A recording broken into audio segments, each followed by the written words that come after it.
আসসালামু আলাইকুম দর্শক। অনেকে মনে করেন মানুষের মৃত্যুর সংবাদ পেলে ইন্না লিল্লাহি ওয়া ইন্না ইলাইহি রাজিউন পড়তে হয়। বরং ইন্না লিল্লাহ পড়ার অনেক কারণ ও গুরুত্বপূর্ণ ফজিলত রয়েছে। এই পবিত্র বাক্য আল্লাহকে স্মরণ রাখার বড় উপায়। আল্লাহ বলেন, নিশ্চয়ই আমি তোমাদেরকে কাউকে ভয় ও ক্ষুধা দিয়ে আর কাউকে ধনে প্রাণে বা ফল ফসলের ক্ষয়ক্ষতি দিয়ে পরীক্ষা করব। আর যারা ধৈর্য ধরে তাদের তুমি সুখবর দাও, তারাই ধৈর্যশীল।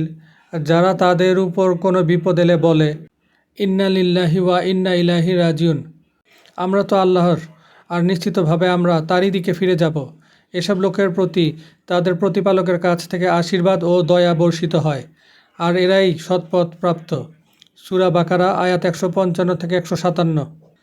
যে কোনো ধরনের বিপদ আপদ সামনে এলে বলা হয় ইন্না লিল্লাহি ওয়া ইন্না ইলাইহি রাজিউন।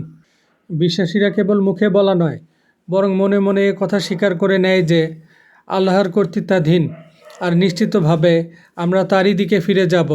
এর অর্থ হচ্ছে চিরকালে দুনিয়ায় থাকা যাবে না, একদিন আল্লাহরই কাছে যেতে হবেই। ইন্না লিল্লাহি ওয়া ইন্না ইলাইহি রাজিউন সূরা বাকারার 156 নম্বর আয়াতটি কোরআন শরীফের প্রসিদ্ধ আয়াত। কেউ বিপদে পড়লে যেন এ দোয়াটি পাঠ করে।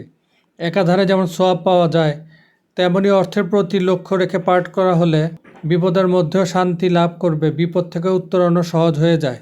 কোনো বিপদে বান্দার মুখে উচ্চারিত এই দুটি বাক্য, যার অর্থ আল্লাহর ফয়সালা সর্বান্তকরণে মেনে নিচ্ছি আর আখিরাতে বিশ্বাস করি, তাই এ বিপদে সবরের বিনিময়ে তার কাছে প্রত্যাশা করছি, দুটি বাক্যে ঈমানের মৌলিক সাক্ষ্য দেওয়া হয়, তাই এর ফজিলত অনেক বেশি।